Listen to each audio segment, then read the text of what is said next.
and it's fully accessible, so that you can have wheelchairs and stuff in here too, so people can see. So there's about 400 square feet here, and there's about 100 square feet of grow bed space. So if you look at a footprint efficiency, we're only at about 25%. So for commercial farms, if you don't hit 100%, you're doing something wrong. Yeah. Particularly with like a controlled environment that's at a higher density. Sure. Knowing those numbers up front, sort of the back of the napkin counts, is going to improve your business model. And a lot of the farms that struggle, that's what we see, just from day one that they're struggling with. So basically, it's the water flow. So these tanks are in parallel, so they run side by side, and then they come into this guy in series. So there's a 3-inch pipe. It's tied into the bottom of this one. This is our stage 1 tank, or the Stinky Tank. So this is mechanical filtration. So sewage treatment, stage 1 is mechanical, and then stage 2 is biological. So yeah. I'll show you this guy. This is the Stinky Tank. Yeah. So basically this just uses the power of gravity, so we don't need any extra electricity. And it keeps the bulk of the sludge down on the bottom, which means that Sure. it has more time to decompose. Yeah. So as you can see, the sludge is floating around in there pretty good. And then stage 2, this is kind of the stomach of the system, which is a little kind of interesting to look at. Wow. Yeah. That's that. Yeah. So this is much stuff. It doesn't smell too bad, Like if you think about the amount of crap that's coming through this. And it's the oxygen that Sure. keeps it like this, right? So this stuff, you don't have to touch it if you don't want to, but I'm immune to fish poo now. So these are basically bacteria hotels. So it provides a lot of surface area for the bacteria to exist on, which basically gives us a lot of flexibility in terms of operational parameters. So this allows us to stock a lot of fish in here, but maintain water quality on the plant side. How often do you need to change? Never. Never? No. We would be doing something wrong if we designed it where. Okay. So it's a good question actually. So this valve here allows us to take the sludge that's at the bottom and then put it into here. Okay. And then we could close this, and it processes in here.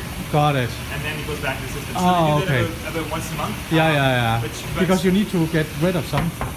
No, we don't. Well, so that's mineralization, right? So Yes. that's what percentage of the solids can you mineralize in the systems? The advantage, some argue the advantage over hydroponics, and that's a whole other argument, because we do hydroponics as well, but the whole argument is that for properly designed aquaponic systems, they have 100% mineralization, so there's no waste that needs to be flushed. Sure. So you have no permitting you have to get. It's just an ecosystem. It's just an ecosystem. So that's a challenge with, like fish farms and even hydro farms, because they have to flush, right? Yeah. So, try calling a city and saying, hey, I'm going to be dumping 10,000 liters of water that's high in nitrogen. Yeah, and phosphorus, waste is always a problem. It's very expensive. Yeah, it's very expensive. So then after coming through our primary, secondary stage filtration, the 3-inch line goes back around here, picks up the media bed. So like I said, each component of the system runs in parallel, not in series, which gives us a lot of flexibility in terms of how we operate the system. We can shut down one tank, run everything else. We can shut down one grow bed, clean it out, or do whatever, run everything else. The first kind of generations of aquaponic systems were run in series, not in parallel. So anything you changed upstream would affect everything downstream from that, and it just made it very difficult for operation. So the 3-inch line then comes all the way around, actually goes behind our nice demo tank that was donated from a condo that was downtown, one of the ones just on Lakeshore there, and so they gave us this beautiful, massive fish tank. It's kind of our show tank because it's hard to see the fish in there, obviously. And then we use that as our purge tank down there. So when you're harvesting fish, you want them to evacuate, so basically just get rid of all the waste in there. Do you have a customer for the fish? Strictly speaking, they don't, because of you can't sell the fish, right? Like you need a little bit more permitting to do that. But they can still like Kevin will just grab a fish, they'll barbecue, they'll do a little fish fry, right? But the rules change a little bit when you want to sell the fish. But also there's only 75 fish in there, so they're gonna do 2.5 tons of produce out of here, but only 500 kilos of fish a year. So it's $10 a kilo. It's all right, $5,000 over here, but then this is worth way more, right? So it just depends on the economics of how you set it up. We're doing a catfish system in Kitchener. and that's about 5 to 10 tons a year, which sounds like a big number, but compared to industrial aquaculture, it's peanuts, right? It just becomes a numbers game. So the 3-inch pipe runs along here, and then everything drains down into the sump.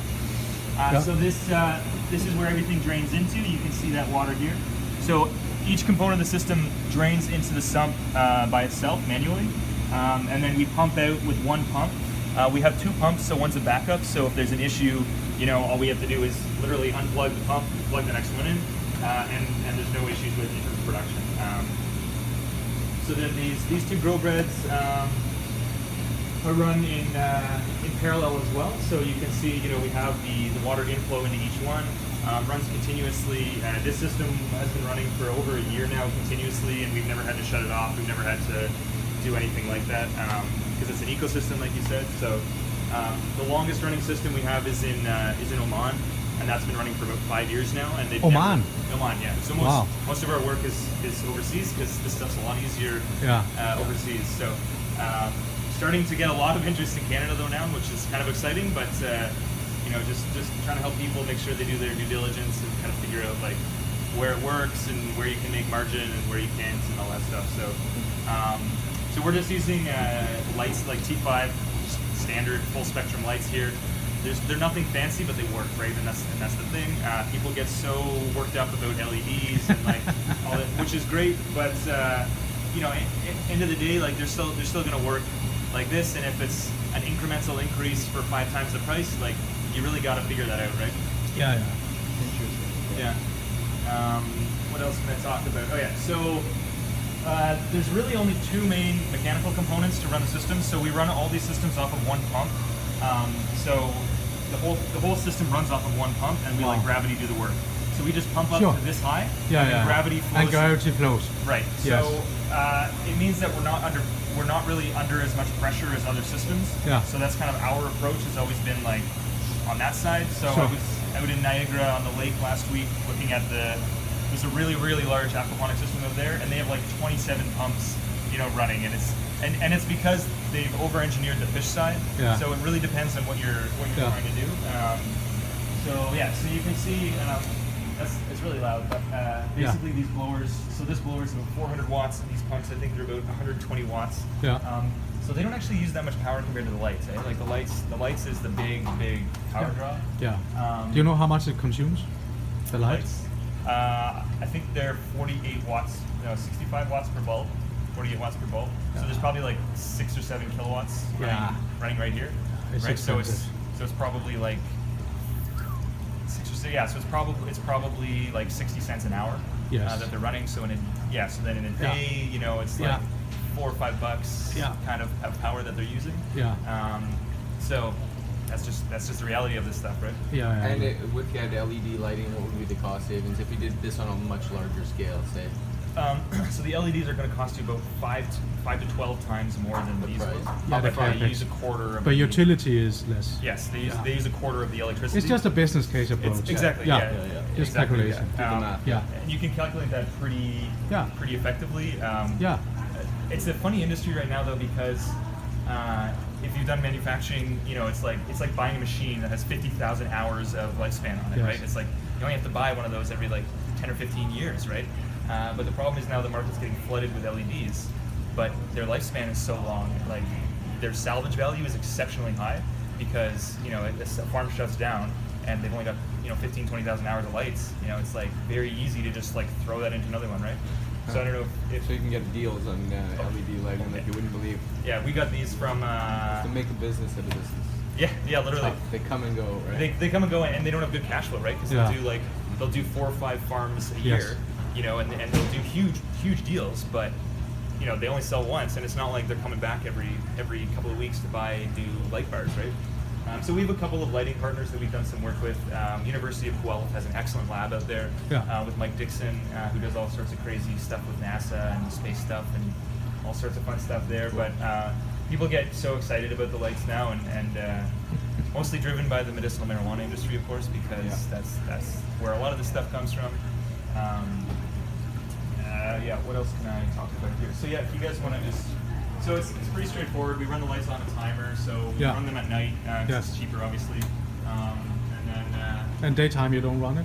No, you don't need to. No. The plants don't care, right? As long Yeah. as they get 12 to 16 hours I agree. of lights. Yeah. Of lights That's a what day. they need. And Yeah. it's graduated billing at night, right? So we just run it at night. And then people are like, oh, what about the sunlight out here? But there's actually very little light that comes through. I'm a data guy, so I love data. So we have, of course, all the toys. So we have a light sensor. This is just kind of fun. A light sensor, so we can actually test. So if we see like right here, like the middle. So I would take like 10 readings and then average it, right? Yeah. But here, so it's at like, maybe 300 lux. Yeah. No less, 240, like that. And that's just from the ambient light. And then if I put on, and then if I put this on, come on. Yeah, so that's times 100. So that's 2,300, right? So it's like a factor of 10, right? 10. So that's just how light works, right?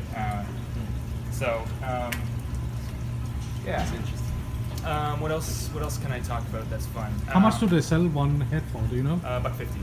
50 cents? Oh, $1.50. $1.50. Yeah. Okay. And what is the production cost? They don't know. It's for a project like this, like they But what is the operational cost per month? Do you know for this unit here? the operational cost. I mean, in terms of including staff too. So they have staff No, that run it. just already, excluding right? staff. Just Probably $400. $400 Okay. a month. Yeah. and how many heads are they selling per month? About 250. 250. Yeah. So they're selling for so it goes up. So it's a break even. Yeah. I mean, I think not including labor though, right? No, Like, I agree. not including labor. But yeah. Oh, certainly, yeah. They're certainly breaking even on that side because, I mean, you're just. But there's fish no feed profit. is cheap, 50 to feed. Yeah, but there's no profit. Yeah. No. Yeah. I mean, like they. Will it be more efficient if you scale it like 100 times? Yeah, absolutely. Yeah. And then it becomes more of a cost reduction exercise. Sure. Like how much. Exactly. Cost. Yeah. I'm used to that. This is my background. But yeah. Manufacturing So cost efficiency. So. Right. You can find the right number, the sweet spot. Yeah, so I mean, a lot of it comes down to the product mix, right? Like, what are you selling? Because No, I agree. If you're selling like, Can you grow 10 Seems different like the crops? margins are all in leafy greens, right? It's the most easy, isn't it's it? the easiest. Yeah. Yeah. Easiest. Yeah. It's not like the most profit. It's just the most easy. the most Can you grow 10 different crops? Yes. We have one farm in Hong Kong. It's one of our like big commercial successes, I guess, and they're growing 40 varieties. Okay, that's good. They're doing Chinese herbs. They're doing like 40 varieties of Crops. leafy. Crops. Oh, everything. No, they're doing tomato, capsicum. Oh, wow. That's what I'm looking into. We should be That's- doing melon. That's what we want to Yeah. get to. Yeah. Yeah. So the challenge there is we're in Canada, so Yes. that changes things dramatically, right? Like they're in Hong Kong, so Yeah. they get sunlight. Yeah. In Canada though, you can't grow tomatoes in the winter unless No. you're using And tons lights, and tons of yeah. lights, right? Right. People are trying to do that now in Leamington and like Niagara on the Lake, sort of down there, but that is a research angle, and so I think for these types of initiatives, like there's so much like IP that can be built around this stuff because it's so new. It's like rather than sinking a whole bunch of money into an enterprise and thinking it as like a commercial enterprise right off the bat, it's like no, do something modular, get Sure, a team, I get agree. people trained, Yeah. get some IP, And get then a you few scale it master when students, yeah. Just milk all the grants, milk your shred, like all that stuff, and then take Sure. it up from there. Because realistically, unless you're buying an off-the-shelf system, so I don't know if you've seen like Zip Grows or Modular Farms. I don't know if you know them. I met them. Yeah. Oh yeah, I have a meeting with them in an hour. So Ah. they're good guys. They got a great system for what they have. But I mean, It's just so enclosed. It's just Yeah. like yeah. I don't like it because they build inside containers, and then they Yeah. said we don't like containers. Then we construct our own container. So what's the It's point? 1 foot bigger. Yeah. Yeah. What's the point? So I met them a few times. Yeah. Yeah. So Eric Yes, and yeah. Eric.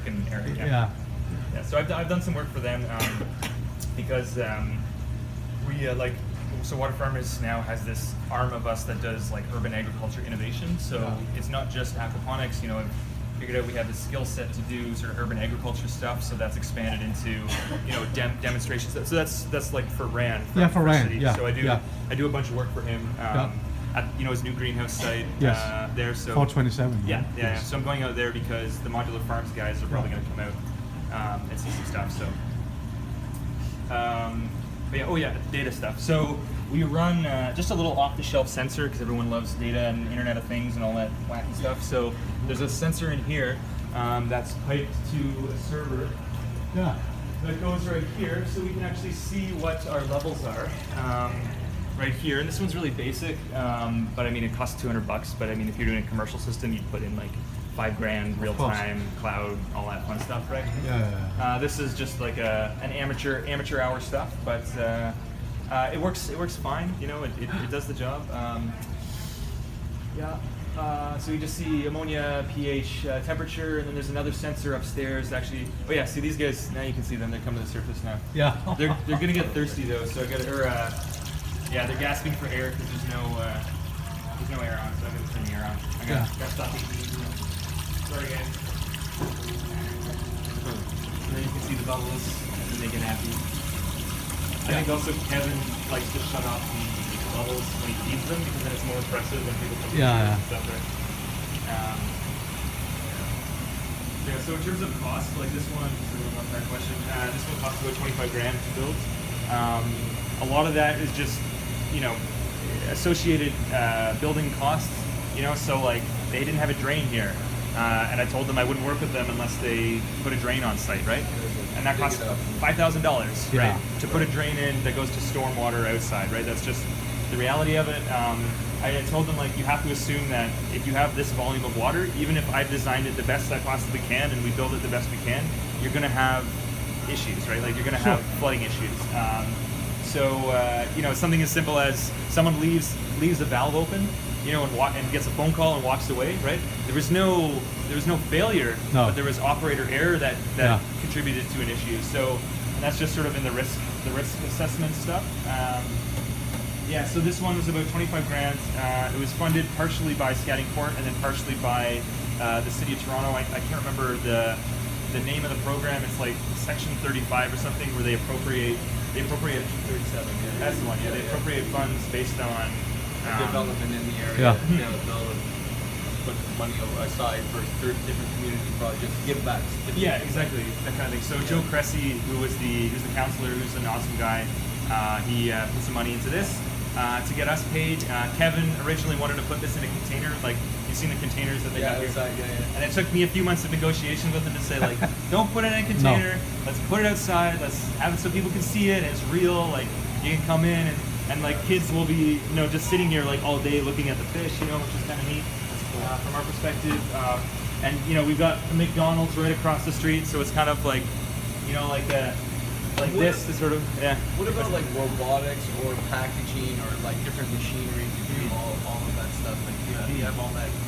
Is that I'm just thinking large scale and you're gonna make this to produce and sell like yeah, so definitely that's okay. So here's the other thing. I get rants about this stuff for a long time.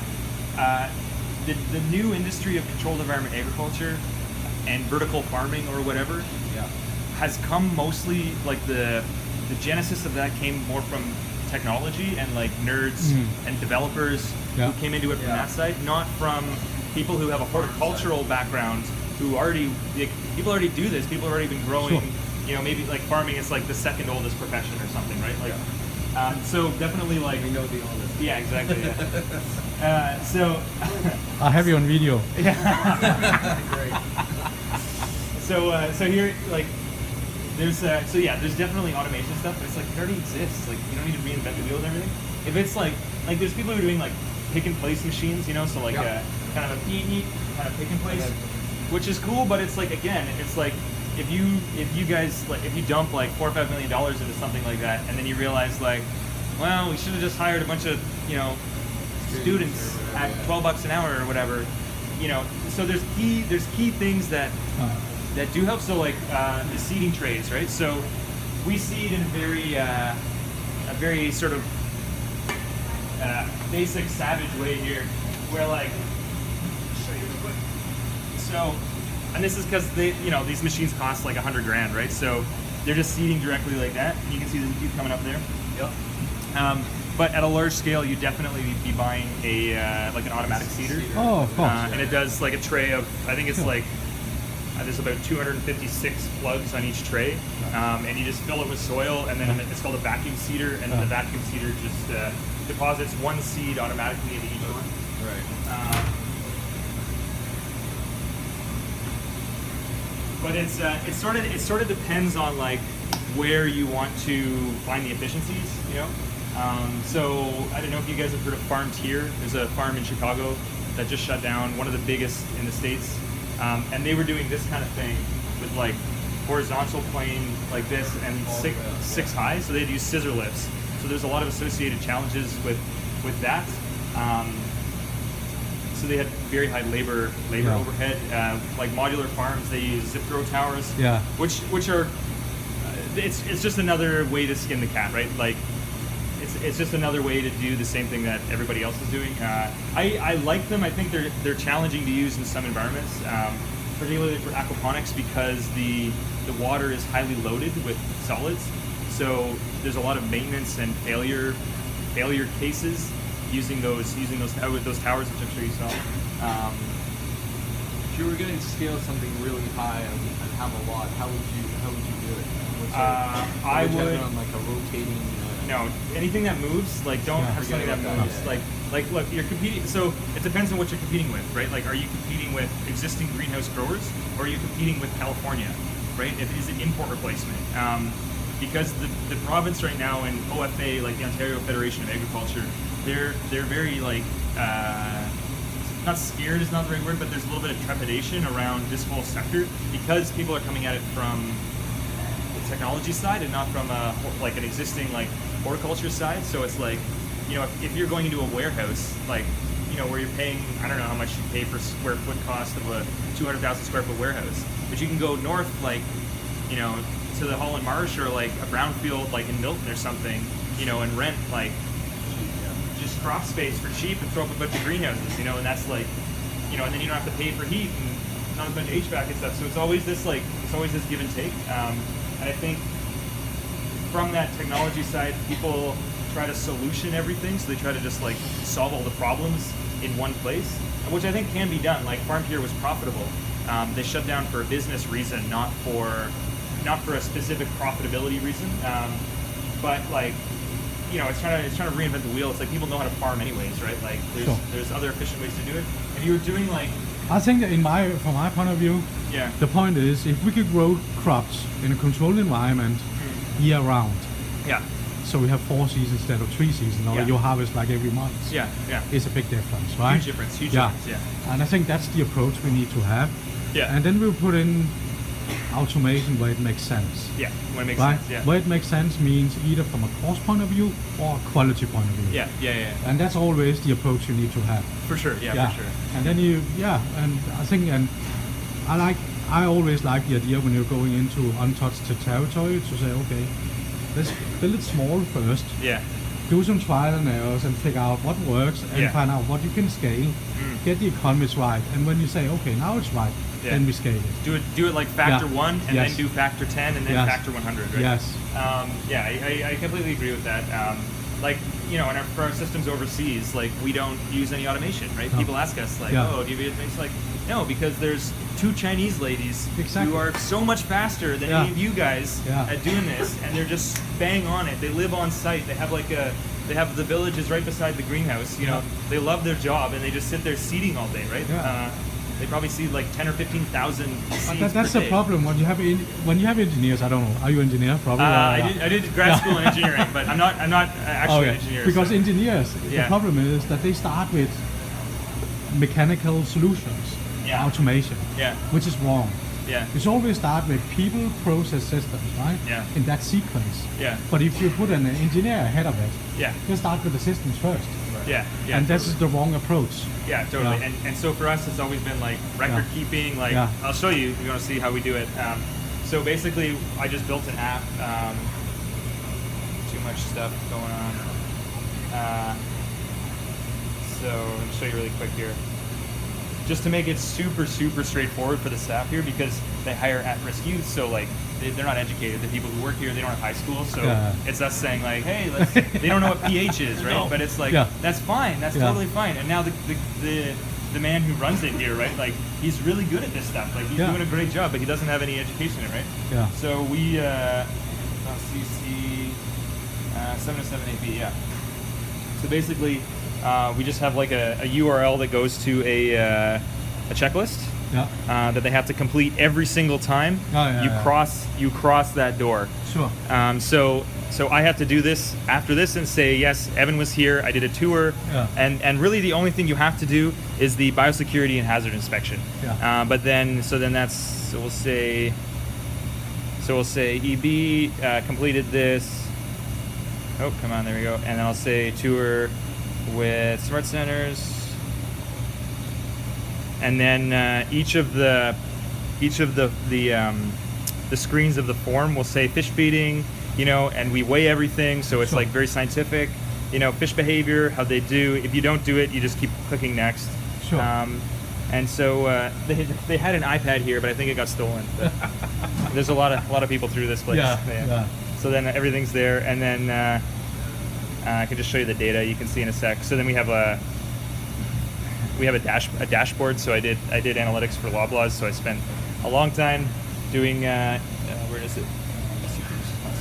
Doing data analytics and data science. So this is kind of my bread and butter. But then these are all. So there's been 173 responses, which is about one every other day, which is about 50%. So I'll give them a B- for that. But and then each of these, so they can see all the comments that they've done, all the fish behavior, pH levels, ammonia levels, all this stuff.